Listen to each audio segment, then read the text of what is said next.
Bonsoir et bienvenue à une nouvelle émission Le Micro du Soir. Aujourd'hui, je reçois à nouveau une personnalité de l'Université de Bucarest, Ionela Băluță, professeure à la faculté de sciences politiques de l'Université de Bucarest donc, et directrice du Centre pour les politiques d'égalité des chances. Elle est spécialisée dans les études de genre et a notamment obtenu un doctorat en sociologie à l'École des hautes études en sciences sociales de Paris. Ionela Băluță fait également partie de nombreux réseaux et associations professionnelles internationales dans le domaine des études de genre, sans oublier de mentionner, Ionela Băluță, que vous avez été doyenne de la faculté de sciences politiques de 2016 à 2019. Ionela Băluță, bonsoir. Bonsoir, merci pour l'invitation. C'est un grand plaisir. Ça faisait un moment que j'avais envie de vous inviter. Alors, si vous le voulez bien ce soir, et non pas comme nous l'avions fait précédemment ces dernières semaines, nous n'allons pas parler de politique et de campagne électorale ou de parti.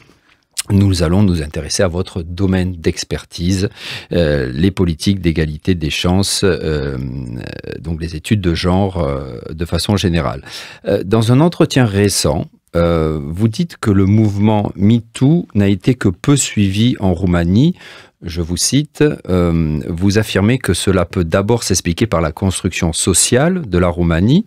Notre société est très patriarcale, avec des rôles et des normes de genre très ancrés dans la tradition. Cet aspect donne une légitimité à des abus que l'on considère comme des comportements masculins normaux.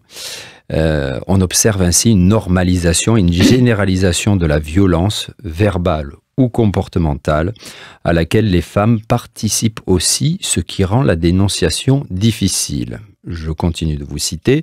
Par ailleurs, je pense que la culture, l'ambiance au sein de nos différentes institutions représente un second obstacle. Il existe dans certains milieux une réticence, voire une volonté de réduire les femmes au silence. Alors, d'après ce que vous dites, de quelle façon, moi ce qui me marque dans cette citation, c'est que vous dites que les femmes participent elles aussi à cette violence, c'est-à-dire c'est dans le sens sociologique du terme, parce que nous incorporons depuis notre enfance, à travers l'éducation, la socialisation, les normes, les valeurs, les représentations d'une société, que nous reproduisons par la suite inconsciemment, et c'était comme une acceptation. Comme une acceptation, mais inconsciente. Les femmes ne sont pas conscientes qu'elles reproduisent en fait des normes, des comportements qui favorisent des violences qu'elles subissent majoritairement, mais elles le font quand même. Et pour vous donner un seul exemple, j'ai coordonné en 2022 une enquête nationale sur la violence de genre, les violences faites aux femmes.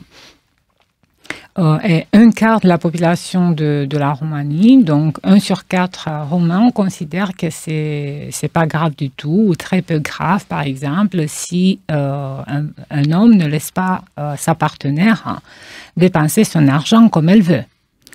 Et là, c'est partagé de nouveau. Toute tranche d'âge confondue. Voilà, toute tranche d'âge confondue. Il y a des petits écarts. En général, les femmes sont un peu plus, quand même, plus sensibles, rejettent, mais c'est maximum un écart de 10%.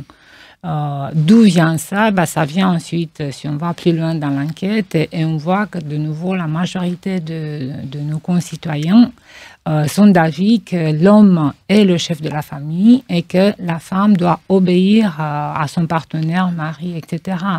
Donc voilà, ces stéréotypes de genre qui nous sont transmis et ensuite deviennent très fortes, qui modèlent nos comportements, font que une femme accepte assez facilement que son partenaire lui interdise ou contrôle la façon dont elle utilise son argent ou ses sorties en ville, ses groupes d'amis et ainsi de suite.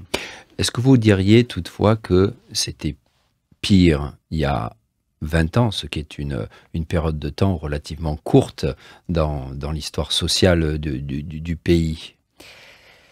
Écoutez, nous avons essayé dans cette enquête et dans d'autres, il n'y en a pas trop parce que bon, on reviendra aux politiques publiques et au manque de budget pour les politiques d'égalité de chance de genre. Mais dans toutes nos enquêtes, on a essayé, si on a eu des références, de faire des comparaisons. Et par exemple, dans le baromètre, on a utilisé une enquête similaire, pas identique, effectuée 20 ans auparavant. Et ce qu'on a constaté, c'est par exemple que oui, il y a un degré beaucoup plus grand de rejet des violences physiques et verbales. Mais par contre, la violence économique, la violence sociale, la violence psychologique semblent plus acceptées aujourd'hui qu'il y a 20 ans. Ça, vous l'expliquez comment? Ça peut s'expliquer par le fait que peut-être le public ne comprenne pas très bien les définitions, les termes. Est-ce que aussi c'est parce que la situation économique de ceux qui étaient précaires s'est dégradée et qui sont oui, sans doute, ça c'est un facteur. Toujours plus dépendants des femmes, notamment, sont toujours plus dépendantes économiquement, peut-être? Bah oui, parce qu'on a les statistiques et l'Eurostat de 2022 montre que la Roumanie a le plus grand écart entre les femmes et les hommes en ce qui concerne la participation au marché du travail de l'Union européenne et depuis 1989. Donc les femmes participent moins au marché du travail. Oui, il y a du point de vue économique, je crois, une précarisation d'une partie importante de la population, mais je dirais aussi qu'on assiste à un retour ou à une réinvention des valeurs conservatrices religieuses soutenues par ce que nous appelons dans la littérature de spécialité les campagnes anti-genre, et qui diffusent, rediffusent, revalorisent les rôles traditionnels, les valeurs religieuses. Ça, est-ce que vous direz qu'on voit ça en Roumanie, mais aussi oui, c'est très présent. Et dans d'autres pays, limitrophes et au-delà, hein, il y a une résurgence de ce conservatisme traditionnaliste et intolérant. Ouais. Alors, on parlait de politique publique. Enfin, on disait qu'il fallait évidemment en discuter. Comment ces politiques par rapport à l'égalité des chances dans le domaine du genre ont évolué? Vous disiez qu'il y avait toujours des carences, des manques, mais est-ce que quand même, encore une fois, par rapport à il y a quelques années, il y a certaines évolutions positives? Prise de conscience des autorités, quand même, ou pas trop? Vous êtes plutôt... Pas trop. Je suis plutôt sceptique parce que ce qui est très clair, j'ai fait des analyses récurrentes sur les politiques d'égalité des chances et de genre. Et il faut rappeler que toutes ces politiques, en fait, le cadre législatif et institutionnel a été créé lors de l'adhésion de la Roumanie à l'Union européenne, parce que c'était obligatoire. En 2007. Il n'y a pas eu une volonté politique. Nos politiciens, dans le meilleur des cas, étaient neutres, aveugles aux questions d'inégalité de genre. Mais dans la majorité des cas, après 1989, en Roumanie, on se heurte à une hostilité assez forte à toute idée égalitaire. Prenez votre temps. Oui, y compris à l'égalité entre les femmes et les hommes, à cause de l'association avec le régime communisme, le stalinisme, etc. Il y a différents discours qu'on a vu apparaître. Il y a aussi hostilité au féminisme, même si le féminisme sous le communisme n'a pas existé. Et je crois que l'un des obstacles, ou l'un des facteurs qui explique quand même cette situation qui n'avance pas trop, est le fait que on n'a pas eu ce que les pays démocratiques occidentaux ont eu dans les années 60-70, à savoir une libéralisation, la libéralisation des mœurs et quand même la pénétration des mouvements féministes au niveau sociétal.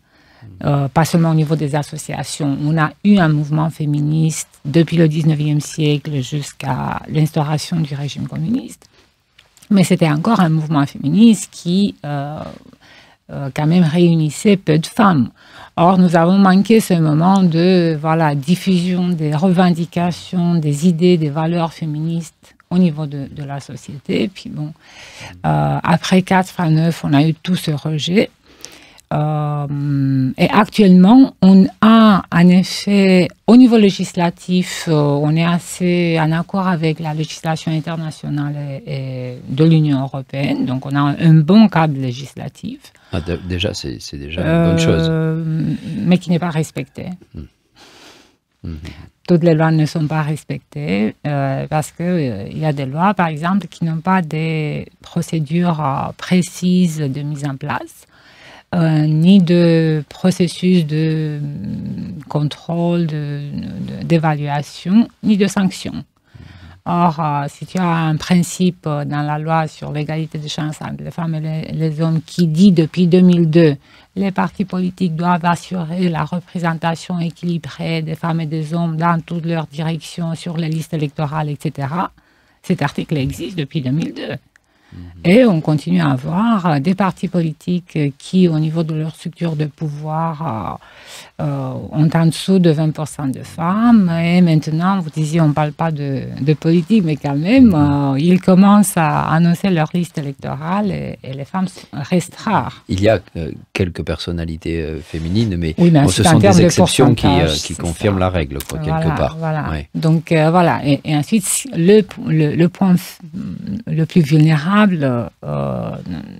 du côté des politiques publiques, c'est le fait que, d'une part, on n'a pas suffisamment de ressources humaines dans ce domaine. En général, c'est vraiment des très petites agences, des très petits départements, ou bien dans les entreprises, dans les institutions publiques. S'ils doivent aussi avoir des activités égalité de chance, ils cherchent une personne et on aura une personne qui fait de la diversité, de la responsabilité sociale, de l'égalité de genre, tout. Donc, il y a eu une manque de ressources et d'expertise, parce que même là où on a des personnes, quand on fait l'analyse, on voit qu'ils n'ont pas des études spécifiques. Et deuxièmement, il n'y a pas d'argent. Toutes les politiques, on a déjà, je crois, on est à la 3e ou à la 4e stratégie nationale pour l'égalité des chances entre les femmes et les hommes. Aucune stratégie nationale n'a eu le moindre sou du budget public. Est-ce que vous diriez qu'à ce niveau-là, l'État se déresponsabilise et laisse les ONG, notamment, prendre relais? On le voit un petit peu dans la santé, quand il y a des hôpitaux qui sont montés par des ONG, c'est très bien, mais de notre côté, ce devrait être le travail de l'État. Et donc, est-ce que, quelque part, et de façon paradoxale, le fait qu'il y a, moi je me rappelle très bien qu'au début des années 2000, il n'y avait pas autant de... Enfin, il y a quand même un secteur des organisations non gouvernementales, des associations et fondations, pour être plus précis, qui s'est fortement développé. Donc, quelque part, est-ce que ça compense ce manque d'intérêt des politiques? Mais d'un autre côté, ça ne règle pas le problème. Non, pas du tout. Ça ne règle pas le problème, d'autant plus qu'à la différence de France... Mais il y a quand même ces organisations qui s'en occupent. Oui. C'est elles qui ont fait un travail extraordinaire et qui ont poussé pour avancer. C'est par exemple sous la pression de ces ONG que la question... Mais qui sont elles-mêmes dépendantes de financement. C'est ça, le problème, c'est que... Qui fluctuent. Elles n'ont accès... Aucune ONG, pas seulement les ONG féministes, en Roumanie, ne sont financées par l'État. Tandis qu'en France, je sais que, après un processus d'accréditation, il y a un financement minimal de l'État pour ce secteur qui est très important dans une démocratie. Tandis que chez nous, elles dépendent entièrement de financement, voilà, fonds européens, fondations internationales, dons privés, ce qui les précarise. Et si elles sont pas suffisamment fortes, il y en a qui ont fermé ou qui existent, mais juste comme ça. On sait qu'il y a un nom derrière, mais elles n'ont plus d'activité. Or, vous avez parfaitement raison, c'est la responsabilité de l'État, parce que finalement, si on adopte une législation, on prend des engagements. Si on ratifie des conventions internationales, on prend des engagements qu'il faut respecter. Mais... Dans l'absolu, et là c'est une question à la professeure de sciences politiques de façon générale que vous êtes, est-ce que vous diriez que l'envie d'aller de l'avant, d'oublier le passé, et l'envie d'être surtout performant économiquement et de rattraper des retards à plusieurs niveaux, et notamment au niveau économique par rapport à d'autres pays européens, est-ce que ça, quelque part, ce sont des efforts tout à fait louables, mais qui oublient tout un pan du bien-être de la société, ces développements sociaux dont vous parlez, l'égalité des chances, etc. Et c'est vrai quand on entend même les nouveaux partis, il y a peu de discours par rapport à ces carences au niveau social. Est-ce que c'est très décevant selon vous? Est-ce qu'en 2024, on pourrait s'attendre à autre chose quand même? Oui, je crois que c'est à la fois, bon, pour moi c'est décevant, mais je crois que c'est quand même inquiétant, parce que vous avez raison, il y a eu des urgences, des priorités politiques après la chute du régime communiste. Je crois qu'il y a aussi beaucoup de facteurs à la fois structurels, technologiques, etc., qui ont expliqué et qui expliquent encore certaines difficultés à avoir une vision plus large. Avoir une vision plus large, mais aussi avoir les savoir-faire qui existent, par exemple, dans des pays où des régimes totalitaires n'ont pas brutalement interrompu des processus de développement et de renforcement à la fois des compétences techniques, mais ce qui manque en Roumanie, et c'est pour ça que je trouve que c'est inquiétant, parce que finalement, profit économique, mais le plus important, c'est la personne humaine.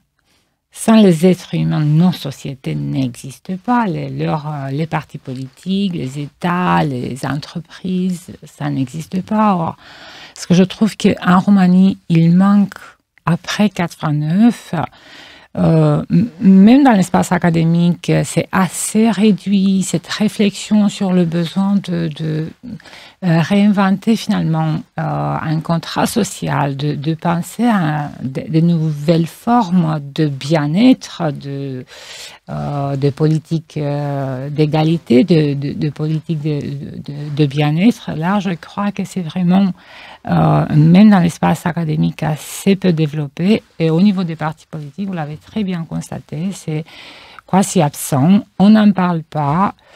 Je crois que c'est inquiétant et je crois que c'est l'une des raisons pour laquelle on assiste à présent à la montée des valeurs antidémocratiques, illibérales, anti-européennes, qui glissent vers un extrémisme risquant. Oui. Revenons à votre domaine d'expertise, les questions de genre. Est-ce que vous diriez que l'ouverture et la tolérance par rapport à ces questions-là, elle va de pair avec la jeunesse et que c'est plutôt les générations un peu plus âgées qui sont conservatrices, ou alors est-ce que vous avez un peu des soucis par rapport à une jeunesse qui serait séduite peut-être dans les toutes petites villes, dans les campagnes, parce que quand on voit la jeunesse des grandes villes de Roumanie ou moyennes, elle ne semble pas attirée par ce genre de parti. Mais qu'est-ce Ce qu'on constate, parce qu'on a depuis 2018, on a au moins 3 enquêtes quantitatives sur les perceptions et les valeurs réalisées par les ONG en collaboration avec nous, le milieu académique. Et ce qu'on constate, c'est qu'au total, les écarts les variations en fonction des tranches d'âge ne sont pas énormes. Il y a un écart visible pour les personnes qui sont plus âgées qui ont plus de 60 ans. Là, il y a des valeurs, oui, très conservatrices. Mais pour le reste, il y a des questions ou des sujets où il y a très peu d'écart entre, par exemple, les moins de 30 ans et les plus de 30 ans. Et même là où ça existe, c'est maximum 10%, ce qui n'est pas énorme. Des fois, c'est l'éducation qui peut marquer des différences plus importantes. Et quand je dis éducation, c'est vraiment études universitaires par rapport aux autres niveaux d'études. Sans doute, il faudrait aussi corréler, ensuite voir ce que ça donne urbain, très éduqué, très jeune. Et là, je crois que c'est les jeunes dont vous parliez. Mais ainsi, je ne suis pas... C'est une minorité, en fait. C'est une minorité parce que je ne suis pas trop certaine que dans les grandes villes, par exemple, les jeunes des milieux moins éduqués, très pauvres, ne seraient pas plus attirés par ces valeurs conservatrices. Surtout face à un marché du travail qui est tout à fait. Ensuite, difficile. Oui. Il y a aussi, parce que très vite, il faut aussi rappeler qu'en termes de campagne anti-genre, par exemple, les adolescents et les jeunes, ils sont vraiment ciblés par tous ces réseaux masculinistes. Et en Roumanie, Andrew Tate a une influence inquiétante sur les valeurs. Là, vous faites référence vous parliez d'Andrew Tate, oui, c'est ça? Oui, c'est ça. Donc, il faut rappeler que c'était cet influenceur. C'est cet influenceur qui, il est encore en train d'être... il est poursuivi, oui, pour beaucoup de faits, mais sur les réseaux sociaux, il a un discours très masculiniste. En bref, il dit aux jeunes, et il cible les adolescents, c'est sa stratégie. Son public cible, c'est vraiment les jeunes garçons depuis l'adolescence. Et il leur vend cette idée, les vrais hommes, c'est fort. Il a été mis à mal, là, quand même, dernièrement. Oui, mais ça n'a pas diminué son impact sur les réseaux sociaux. Peut-être au contraire, oui. Peut-être au contraire. Donc voilà, je crois qu'il y a des dynamiques diverses qui font que, même dans le cas des jeunes, on s'attendrait sans doute plutôt à avoir une orientation vers des valeurs plus égalitaires, mais je ne serais pas très certaine pour tous les jeunes.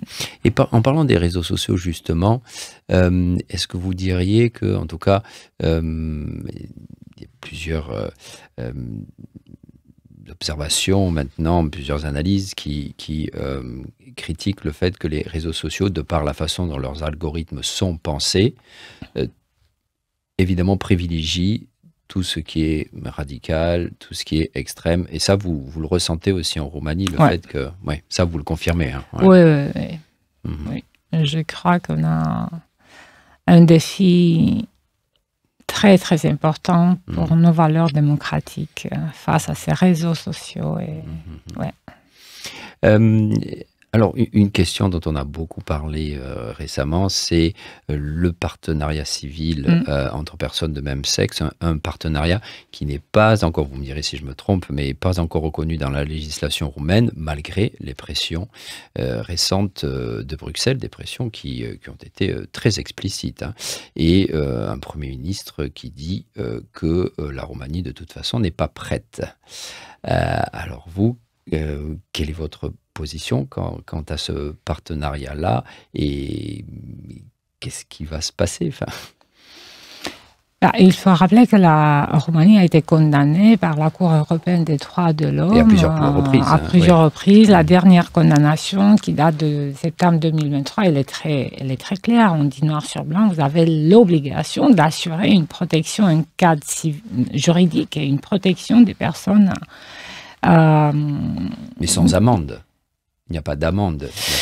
Si. Il y a une période pendant laquelle la Roumanie devrait proposer une solution juridique. Et passer cette période, elle peut payer une amende, mais le même Premier ministre a affirmé que ce ne serait pas la première amende que la Roumanie paierait.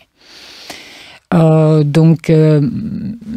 je crois que c'est une obligation de la Roumanie en tant que pays démocratique et pays membre de l'Union européenne d'adopter finalement un cadre législatif, que ce soit partenariat civil, que ce soit mariage civil, peu importe, mais un cadre civil qui assure à toutes les personnes, y compris aux couples de même sexe, le droit à la vie privée et à la vie familiale. Parce que ce droit, il est grièvement violé actuellement en Roumanie. Ces personnes vivent sans aucune reconnaissance et protection juridique. Alors, par rapport à toujours ce même sujet, je me rappelle de responsables d'ONG qui essaient de protéger notamment les personnes homosexuelles et selon leurs études, il y a quelque chose d'assez paradoxal, intéressant.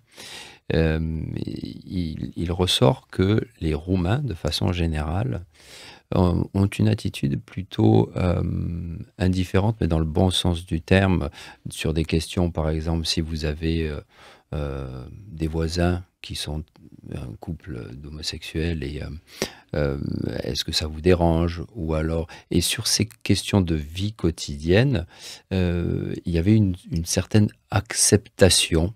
C'était peut-être pas une majorité flagrante, mais une acceptation, une certaine indifférence à partir du moment, et ça on le ressent aussi, c'est peut-être, on peut le lier au fait que un parti comme AUL, qu'on n'a pas cité, mais qu'on peut citer, qui est assez extrémiste, on va dire ça comme ça, n'a pas dans son argumentaire de propos particulièrement racistes, vous me direz si je me trompe, parce que les Roumains, quelque part, portent en eux, et je dirais que moi personnellement je trouve ça assez positif, ça peut avoir des aspects négatifs également, mais une certaine indifférence par rapport à la différence. Est-ce que vous diriez ça comme ça? Je ne sais pas trop ce que vous ressentez. Pas forcément, non, mais on a de nouveau des enquêtes qui mesurent ça. On a aussi au niveau de cette Europe Value Survey qui mesure les comportements, et on voit quand même que... il y a de l'homophobie, c'est parce que... L'homophobie, elle est quand même très élevée, mais je reviendrai parce que vous avez aussi partiellement raison à ce que vous dites, que l'acceptabilité, je crois qu'elle serait beaucoup plus grande en dehors des campagnes extrémistes. Mais je voudrais quand même rappeler qu'on a de hauts pourcentages de discrimination et de rejet des personnes d'ethnie rome. Donc c'est pas la race dans le sens, donc c'est ethnie, race, mais là je crois que et ensuite ce dernier temps les mêmes enquêtes ont enregistré de forts rejets et sentiments même de haine contre les personnes pauvres. Ce qui pour moi, j'arrive pas à comprendre d'où ça sort, mais c'est confirmé par plusieurs enquêtes. Donc, on déteste les pauvres.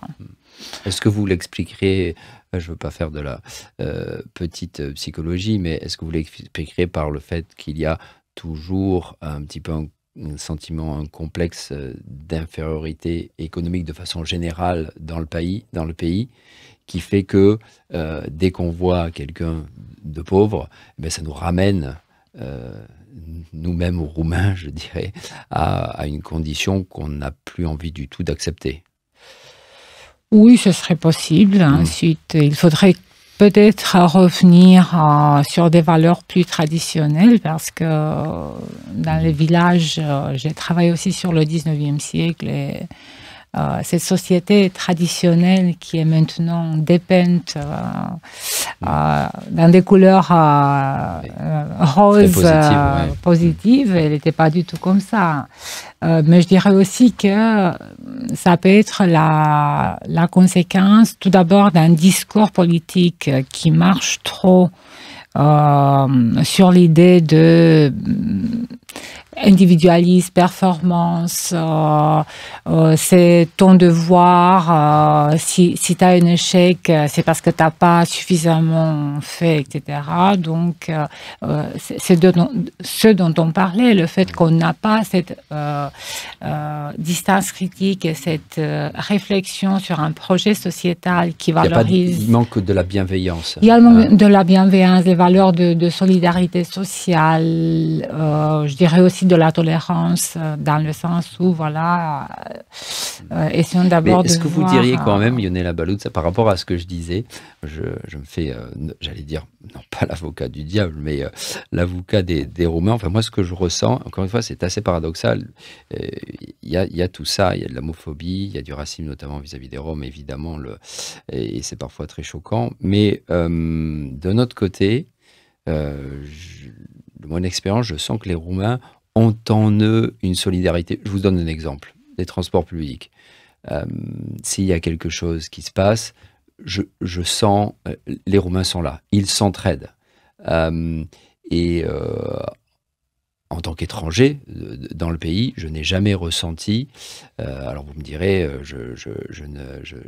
voilà, bon, je suis français, mais ce que je veux dire, c'est que on peut pas trop me distinguer par rapport à un autre Roumain, mais je ressens, si ce n'est de la bienveillance, en tout cas, une indifférence plutôt agréable. Vous voyez ce que je veux dire? Donc il y a une espèce de un je m'en foutisme qui a des côtés négatifs, mais aussi une espèce de fluidité comme ça dans les rapports et quand même une certaine solidarité au quotidien. Est-ce que vous êtes d'accord avec ça?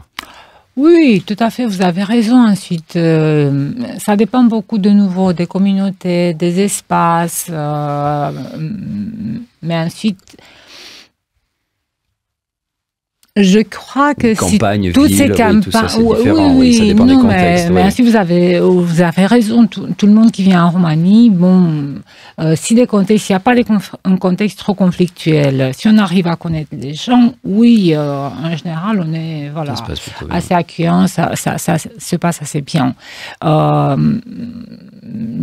Ce qui augmente, à mon sens, les sentiments de haine et d'intolérance, c'est d'une part sans doute des conditions économiques précaires, qui deviennent précaires pour malheureusement une partie assez importante de la population, plus un emballement scolaire qui fait que de nouveau des pourcentages inquiétants de population n'accèdent pas à une éducation lycéale et universitaire. Et troisièmement, de nouveau, ces campagnes anti-genre, anti-Union européenne, anti-démocratique, très nationalistes, très religieuses, qui instiguent, qui diffusent tout d'abord de fake news, parce que si on fait une analyse de ce qu'affirment Maur ou d'autres acteurs extrémistes et libéraux, on peut, moi je peux facilement montrer jusqu'où c'est vrai, jusqu'où c'est pas vrai, mais les gens qui n'ont pas accès à l'information, ils vont croire, et ainsi ça parle de leur famille, de leurs enfants, donc c'est des thèmes qui sont exploités pour produire ce qu'on appelle dans la littérature de spécialité la panique morale, et obtenir l'adhésion en quelque sorte irréfléchie et totale du public cible aux valeurs et au discours de ces acteurs. Alors précisément, dernière question, Yonela Baloutza, est-ce que vous diriez que l'Église orthodoxe roumaine est un frein à l'égalité des chances entre les genres? Oui, sans hésitation, mais j'ajouterais qu'elle n'est pas la seule. Et que ces dernières années, par exemple, j'ai étudié le référendum de 2018 qui justement voulait changer la constitution roumaine pour mettre explicitement le fait que la famille, un homme et une femme. Et là, on est remonté pour voir un peu les débuts et on constate qu'il y a quand même une présence de plus en plus croissante, y compris financière, y compris assistante juridique, de ce qu'on appelle les réseaux religieuses américaines.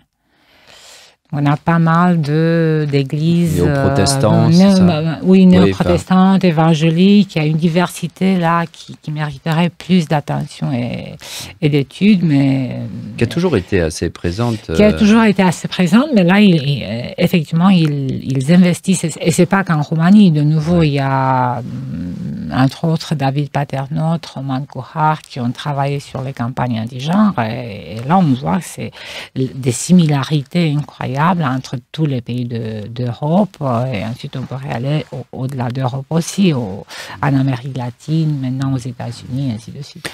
Et vous diriez que c'est quelque chose dont on n'entend pas suffisamment parler, de cette présence de ces tendances-là, et qui ont des soutiens forts? Oui, je dirais qu'en Roumanie, on n'en parle pas trop et on ne les a pas étudiés suffisamment, mis à part, voilà, on est quelques personnes. Je crois que les Roms sont particulièrement attirés, non, par... en général, ils ciblent les communautés pauvres. Les communautés pauvres, oui, que ce soit les Roms ou... Voilà. D'accord. Et oui, par contre, les communautés de Roms, je sais, on a des études plus avancées sur la Bulgarie, et tel est le cas. Malheureusement, en Roumanie, voilà, il y a des recherches qui touchent, mais il n'y a pas une recherche... Ensuite, c'est assez difficile, parce que pour démontrer tous ces financements et tous ces influences, il faut avoir accès à des sources qui, des fois, sont pas accessibles. Mais ce qui est clair, c'est qu'il y a beaucoup de ces organisations et de ces églises qui ont ouvert, soit ont ouvert des filiales en Roumanie, à Bucarest notamment, soit financent d'autres acteurs au niveau local. Donc, mais l'Église orthodoxe, pour revenir, on a beaucoup de déclarations publiques, de prises de position. Oui, c'est un frein. Et concernant le partenariat civil, c'est clair, c'est évidemment. Ouais. C'est évidemment, mais aussi le droit à l'avortement, parce que justement la France vient quand même. C'est vrai, merci de le noter. Voilà, dans la Constitution, ce que j'apprécie, le droit des femmes quand même de choisir ce qu'elles font avec leur corps. Tel n'est pas le cas en Roumanie. C'est pas interdit, mais bon, ce serait peut-être le sujet d'une autre discussion. Mais l'Église orthodoxe, de nouveau, a un rôle important. C'est pas interdit, et l'hôpital public prend en charge les avortements. Non. Pas en ce qui concerne le coût, donc les coûts ne sont pas du tout pris en charge. Dans aucune situation.